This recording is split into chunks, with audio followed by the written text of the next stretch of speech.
All right, so I'm gonna do a video on how we poke a cake. This is a 200-gram daffodil. This one's got a little tape on the inside. I've already poked one, so I kind of know what I'm doing.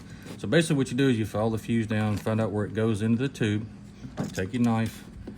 You don't want to cut the fuse, because if the igniter doesn't go, you always have a backup fuse. You always want to save that. So I can see that it goes in right there. On the last one, I kind of know already, so I'm gonna cut some of the paper off right here in between the tubes. Careful not to cut the fuse that goes in between the two tubes. And you just cut it so it gives you a place to kind of tear it away. Get all that out of the way. Get this out of the way. Sometimes it doesn't go all the way through. Sometimes it's kind of thick.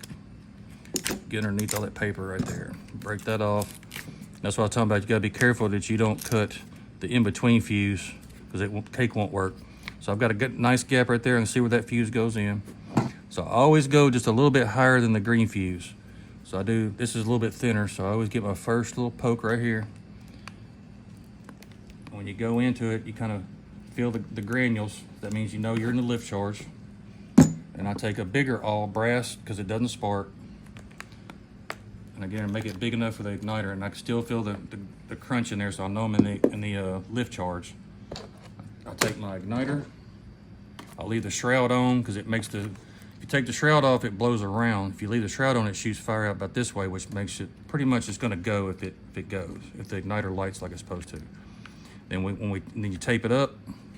So you'll take this, make sure the igniter's all the way in there. Take some tape over the top of it so it doesn't come out, and you don't lose any lift charge falling out of the hole. And what we usually do is we kind of tape over anything you cut off of it. We put another piece of tape over it to kind of replace it. And then we always just tape our wire on the side. That way we can stack them up in the trailer or whatever before they're getting set up in the field. That way there's nothing on top. And that's how you do a 200-gram cake. It should go.